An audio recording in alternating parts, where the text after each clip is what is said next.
नमस्कार साथियों, Balaji online classes में आपका तहे दिल से हार्दिक स्वागत, अभिनंदन। विद्यार्थियों, जैसा कि मैंने आपको बताया था कि लॉकडाउन के दौरान अभी विद्यालय बंद है और विद्यालय का जो हम पूरा का पूरा कोर्स करेंगे वो हम आज से शुरू करने जा रहे हैं। तो आज हम आपके सामने कक्षा 9 की गणित पढ़ेंगे। इनकी आज का हमारा जो वीडियो बनेगा अभी वो बनेगा कक्षा 9 का। कक्षा 9 की हम विषय पढ़ेंगे, वो पढ़ेंगे गणित विषय। क्योंकि आज हम गणित विषय के बारे में अध्ययन करेंगे। अभी कक्षा 9 की गणित विषय का जो अध्याय नंबर पहला है, इस अध्याय नंबर पहले के हम अध्ययन करेंगे अध्याय नंबर 1। यानी कि हम कक्षा 9 के अध्याय नंबर 1 के बारे में अध्ययन करेंगे। तो हम शुरू करते हैं आज हमारा टॉपिक। यानी कि आपको पता है कि मैंने एनसीईआरटी की बुक से जो हम इस साल चलेगी उस एनसीईआरटी की बुक से हमने क्वेश्चन आंसर शुरू किए हैं। और एनसीईआरटी की बुक से तो क्वेश्चन आंसर शुरू किए। हमारा आज का पहला टॉपिक है, यानी कि अध्याय नंबर फर्स्ट है, वो है संख्या पद्धति। अध्याय नंबर पहला है संख्या पद्धति। तो संख्या पद्धति में हमें कुछ संख्याओं के बारे में पता होना चाहिए कि संख्या पद्धति में हम क्या क्या संख्याएं पढ़ते हैं। तो संख्या पद्धति में सबसे पहले हम पढ़ते हैं प्राकृत संख्या। प्राकृत संख्या, प्राकृत संख्या के बारे में हम अध्ययन करेंगे। तो प्राकृत संख्या के बारे में क्या होता है, प्राकृत संख्या किसे कहते हैं, छोटी कक्षा में पढ़ रखा है सबने। प्राकृत संख्या जिसे हम n से दर्शाते हैं, प्राकृत संख्या को हम n से दर्शाते हैं। और इसकी परिभाषा होती है कि 1 से लेकर अनंत तक, 1 से लेके अनंत तक की जितनी भी संख्याएं होती है वो सभी की सभी संख्याएं प्राकृत संख्याएं कहलाती है। दूसरी संख्या पढ़ेंगे पूर्ण संख्या। पूर्ण संख्या को W से प्रदर्शित करते हैं, होल नंबर, और इसको हम W से प्रदर्शित करते हैं। और इसकी परिभाषा होती है कि 0 से लेकर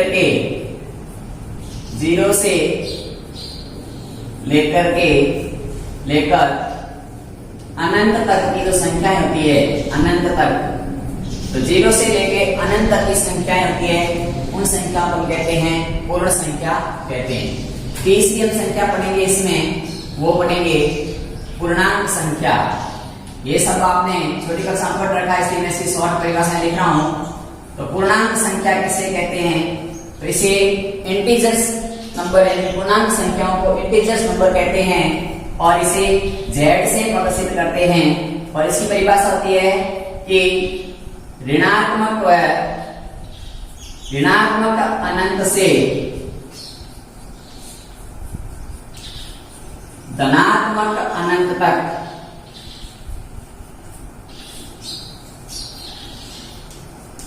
तो ऋणात्मक अनंत से धनात्मक अनंत तक की जितनी भी संख्याएं होती है वो सारी की सारी पूर्णांक संख्याएं कहलाती है। इसके बाद हम पढ़ेंगे परिमेय संख्या।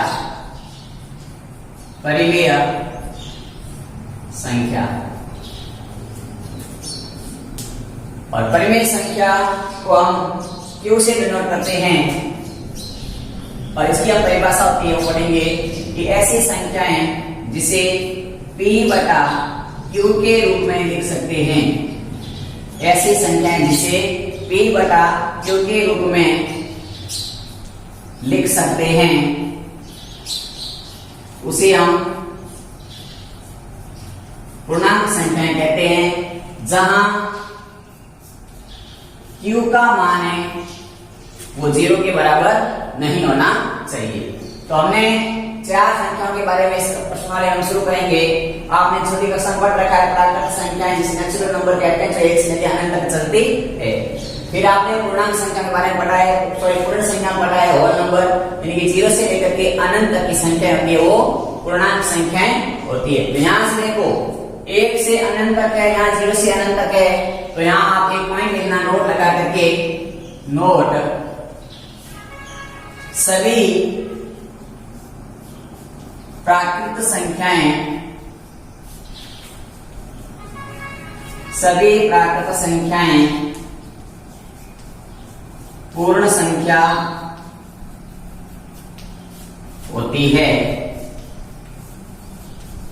जबकि सभी पूर्ण संख्या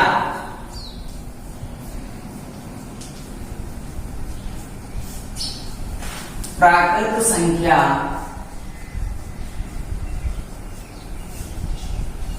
नहीं होती।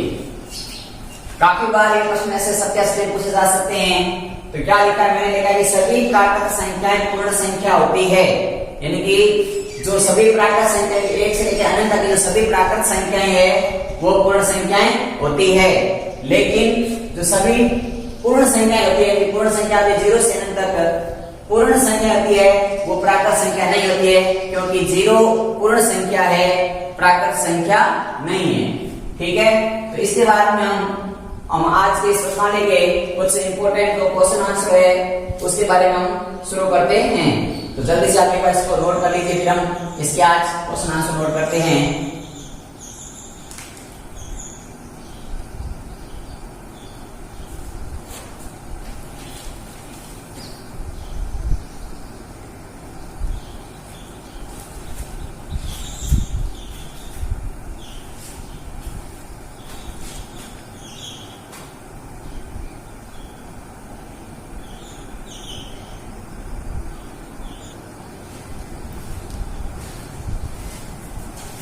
जैसे हमारे सामने लिखा हुआ है कि निम्न कथनों को सत्य और असत्य बताइए।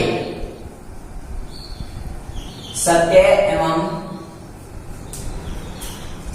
असत्य कथन बताइए। इनके कौन सा कथन सत्य है, कौन सा कथन असत्य है, ये असत्य तो क्यों है? तो पहला कथन हमारे सामने लिखा हुआ है कि प्रत्येक पूर्ण संख्या प्राकृत संख्या होती है। प्रत्येक पूर्ण संख्या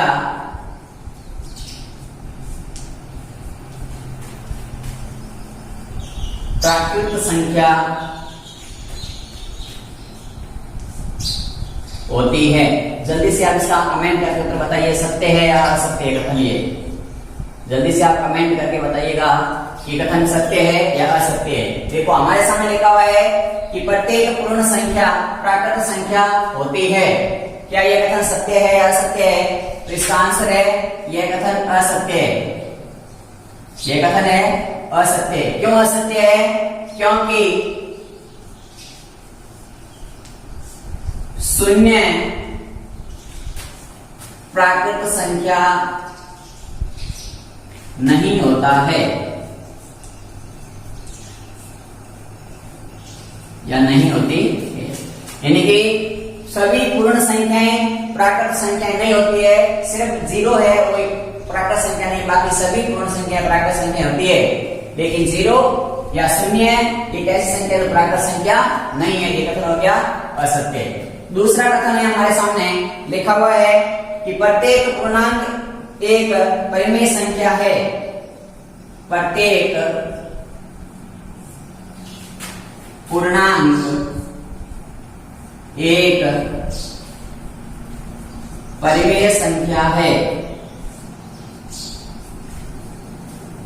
प्रत्येक पूर्णांक एक परिमेय संख्या है।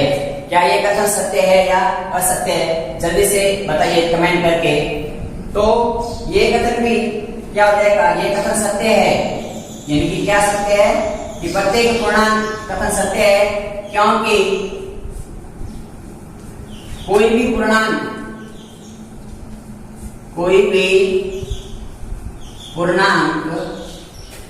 माना m है, कोई भी पूर्णांक m को m बटा a के रूप में लिख सकते हैं। m बटा a के रूप में क्या कर सकते हैं? हम लिख सकते हैं। तो ये क्या हो जाएगा? ये कथन सत्य हो जाएगा। क्यों सत्य हो जाएगा? क्योंकि हम किसी भी पूर्णांक को इसके बटे के रूप में लिख सकते हैं। जल्दी से आप इसको नोट कीजिए। फिर अगला तीसरा पॉइंट है तीसरा पॉइंट लिखा हुआ है कि प्रत्येक परिमेय संख्या एक पूर्णांक होती है। प्रत्येक परिमेय संख्या एक पूर्णांक होती है। ये कथन हमें सिद्ध करना, सत्य बताना है सत्य।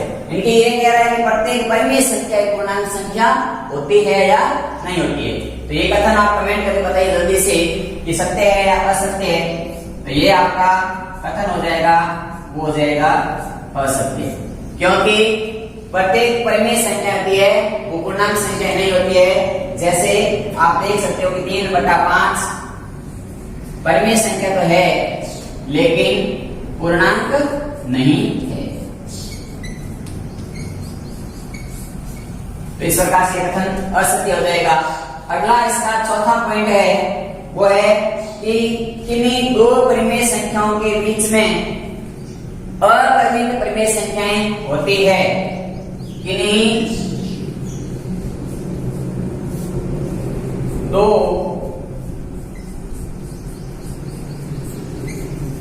परिमेय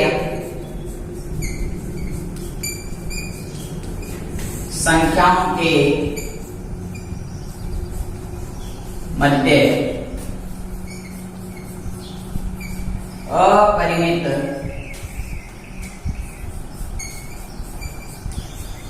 परिमेय संख्या होती है।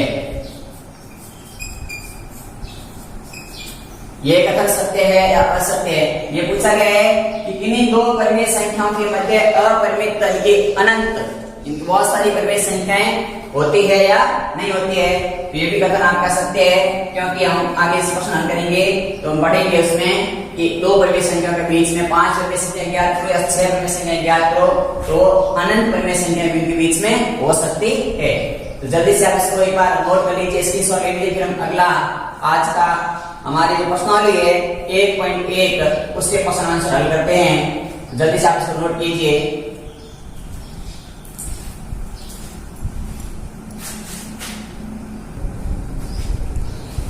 तो प्रश्नावली 1.1 का पहला प्रश्न है,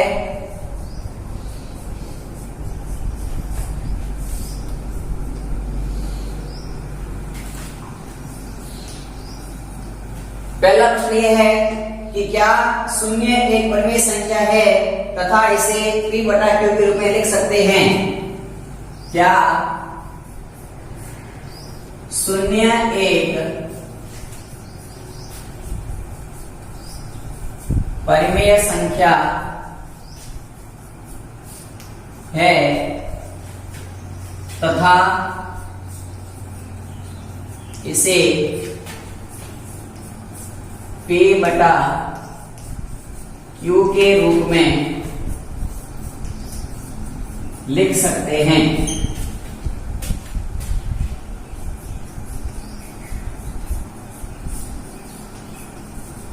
यानी कि हमें सिद्ध करना, प्रश्न बताना है। प्रश्न ये पूछा गया है 0 है, जो शून्य है वो एक परिमेय संख्या है या नहीं। यदि है तो इसे P/Q के रूप में लिख सकते हैं या नहीं। जहां P व Q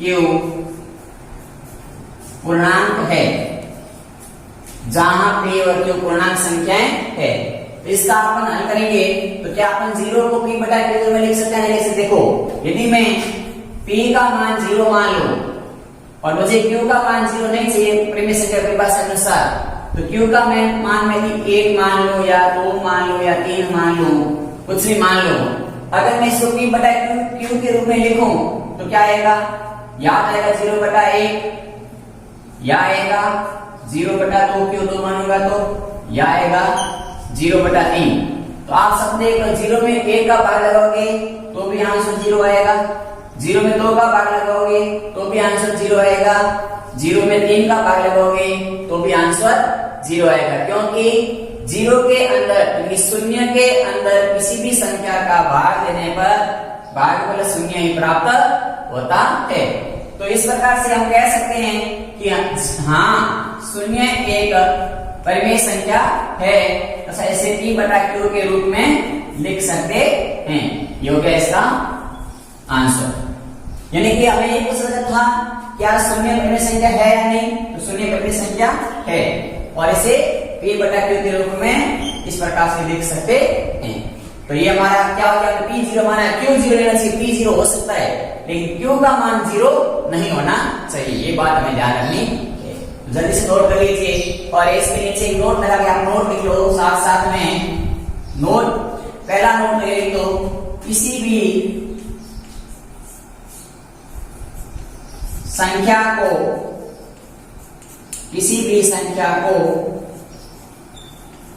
0 से भाग देने पर भागफल अनंत या अपरिभाषित आता है। जैसे 2/0, यानी कि आप 0 का पहाड़ा कितने बार बोलोगे तो आपका 0 के पहाड़े में 2 कभी नहीं आएगा, 0 एकम 0 आएगा, 0 तो फिर भी 0 आएगा, 0 3 पर बनाकर तो 0 ही आएगा।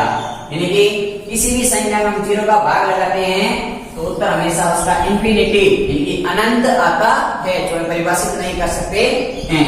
दूसरा नोट ये देखो, 0 में किसी संख्या का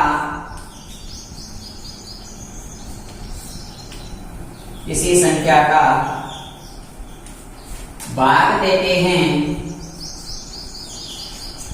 तो भागफल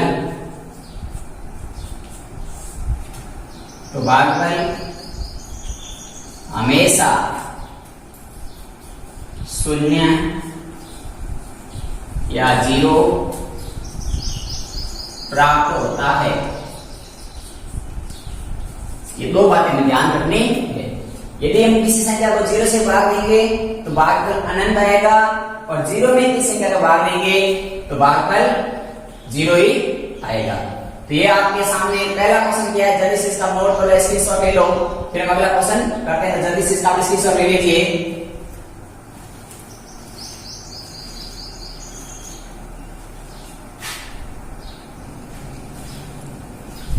तो हमारे सामने दूसरा क्वेश्चन है कि 3 और 4 के बीच 6 परिमेय संख्याएं ज्ञात करो।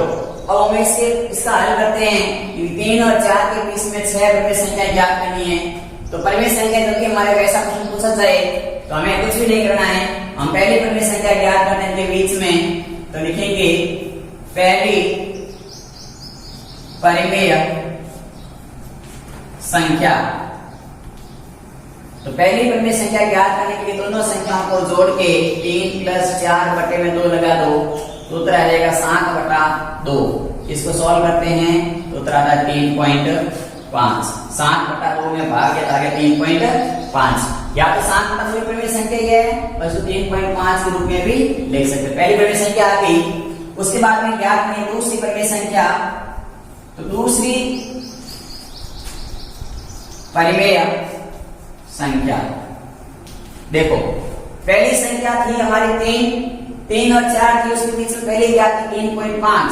तो अब हम क्या करेंगे, 3 + 3.5 को जोड़ के 2 का भाग लगाएंगे तो हमारे सामने दूसरी परिमेय संख्या आ जाएगी। तो 3 और 3.5 को जोड़ेंगे तो उत्तर आएगा 6.5 और 6.5 में 2 का भाग लगाएंगे तो उत्तर आएगा 3.25। इनके 6.2 में भाग दिया 2 का तो उत्तर आ गया 3 दूनी 6, 3.25 दूसरी परिमेय संख्या आ गई। इसी प्रकार ज्ञात करेंगे तीसरी परिमेय संख्या। तीसरी परिमेय संख्या, तो तीसरी परिमेय संख्या ज्ञात करेंगे तो तीसरी ज्ञात करने में जोड़ देंगे 4 + 3.5, 4 + 3.5, इसमें भाग देंगे 2 का तो ये जाएगा 4 × 7.5, 7.5 में 2 का भाग लगाएंगे तो हमारा भाग रहेगा 3.75। तो हमारी तीसरी परिमेय संख्या आ गई 3.75। इसी प्रकार चौथी परिमेय संख्या हो जाएगी, चौथी परिमेय संख्या तो वो हो जाएगी 3.25 प्लस 3.75/2। इनकी पहले हमने 3 4 को जोड़ के भाग दिया तो 3.5 आ गई। दूसरे बार क्या किया, जो 3.5 है और ये पहले वाला 3 है, इनको जोड़ा तो 3.25 आ गई। इसी प्रकार 4 और इस 3.5 को जोड़ा तो तीसरी आ गई। चौथी के लिए इन दोनों को जोड़ दिया तो हो जाएगा 3.25 और 3.75 कितने हो जाएंगे, तो ये हो जाएंगे आपके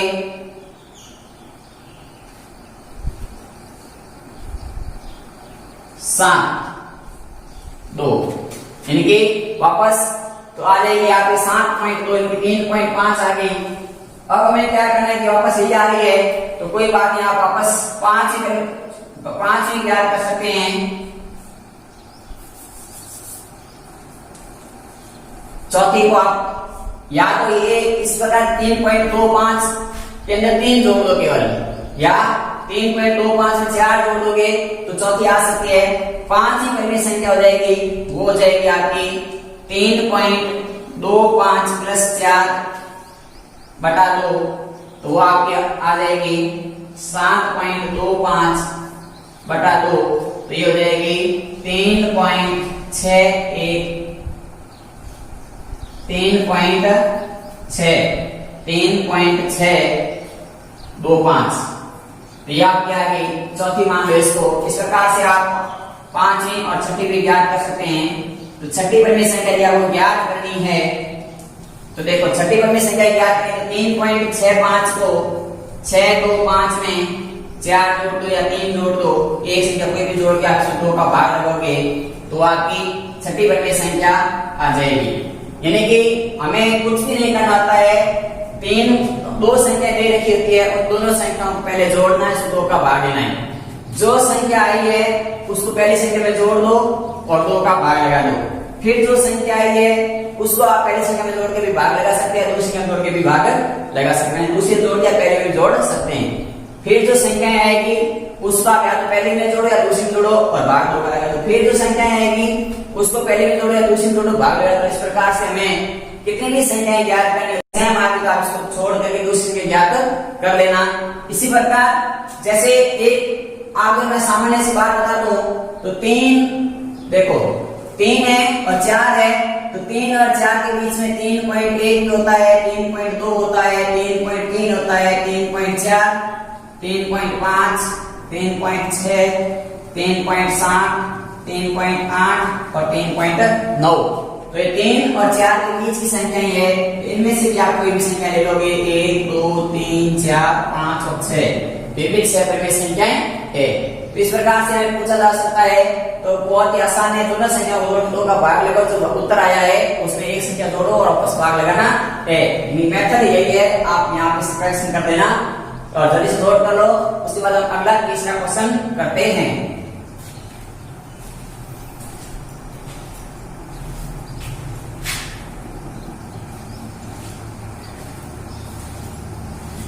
तो हमारे सामने तीसरा क्वेश्चन लिखा हुआ है कि 3.5 व 4.5 के मध्य 5 परिमेय संख्याएं ज्ञात करो। तो देखिए इसको हम हल करते हैं। तो 3.5 इसका मतलब कितना होता है, यदि 3 में 5 का भाग लेंगे तो आएगा 0.60।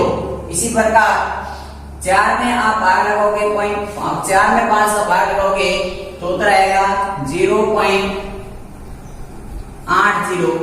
अब इसी प्रकार हम देख सकते हैं कि 0.60 के बाद में 0.61, 0.62, 0.63, 0.64, 0.65, इसी प्रकार 0.71, 0.72, 0.73, 0.79 और अगला था 0.8। यानी कि इस प्रकार से बहुत सारी संख्या थी 0.60 से 0.60 से 0.80 के बीच में बहुत सारी संख्याएं होती है।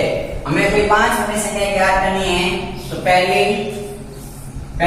की ये पहली, दूसरी, तीसरी, चौथी और ये पांचवी।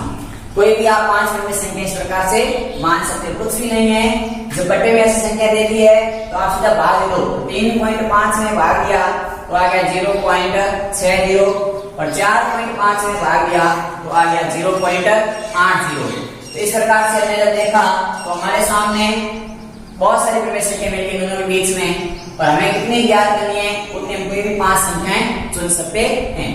यदि आपको हमारे पढ़ाया गया ये वीडियो या हमारे द्वारा पढ़ाई गई गणित के जो कॉन्सेप्ट है आपको समझ में आते हैं तो साथ साथ में लाइक करते रहिए और इसी वीडियो को अपने सभी साथियों तक पहुंचाते रहिए।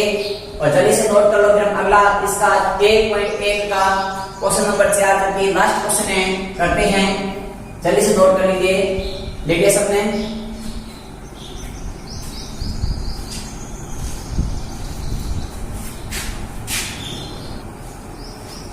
तो इस प्रकार से हमारे सामने चौथा प्रश्न है कि सत्य या असत्य कथन ज्ञात कीजिए। पहला कथन लिखा है कि प्रत्येक प्राकृत संख्या पूर्ण संख्या होती है। हमने अभी बताया था, आपको पढ़ाया था, आप कमेंट में इसका आंसर बताएंगे। दूसरा है प्रत्येक पूर्णांक संख्या पूर्ण संख्या होती है। प्रत्येक पूर्णांक संख्या पूर्ण संख्या नहीं होती है क्योंकि ऋणात्मक संख्या होती है। तो ये कथन असत्य रहेगा। यानी प्रत्येक पूर्णांक संख्या माइनस की होती है, तो माइनस वाली ऋणात्मक संख्याएं होती है वो पूर्ण संख्याएं नहीं होती है। तो ऋणात्मक संख्या आ जाएगी, पूर्ण संख्याएं नहीं होती। इसका मतलब कथन भी असत्य हो गया। तीसरा कथन है कि प्रत्येक वर्गीय संख्या पूर्ण संख्या होती है, तो प्रत्येक वर्गीय संख्या पूर्ण संख्या नहीं होती है क्योंकि इसमें भी ऋणात्मक संख्याएं आती है। तो तीसरा कथन भी असत्य हो जाएगा और पहला कथन आपका ये हो जाएगा सत्य। प्रत्येक प्राकृत संख्या पूर्ण संख्या होती है। ये थी हमारी पहले प्रश्नावली 1.1 कक्षा 9 की। आप सभी विद्यार्थियों से एक छोटी सी विनती करता हूँ कि आप घर पे बैठे हैं, आपकी विद्यालय बंद है, तो आप अपनी नोटबुक बना लीजिए और उसके अंदर आप प्रतिदिन वीडियो देखते हुए अपने खुद के नोट्स या गणित पढ़ते रहिए। 100% मैं कहता हूँ कि आपका पूरा का पूरा कोर्स इस प्लेटफॉर्म के माध्यम से मैं आपको कराऊंगा और गारंटी के साथ ये भी वादा करता हूँ आपसे कि जितना पढ़ाऊंगा वो आपके बहुत ही कॉन्सेप्ट के साथ में पूरी डाउट क्लियर करके पढ़ाऊंगा। यदि आपको किसी प्रकार की समस्या आती है तो इस वीडियो के कमेंट बॉक्स में व्हाट्सएप ग्रुप का लिंक है, उस लिंक से आप ग्रुप में जुड़ जाइए और वहां मुझे मैसेज कर दीजिएगा। धन्यवाद।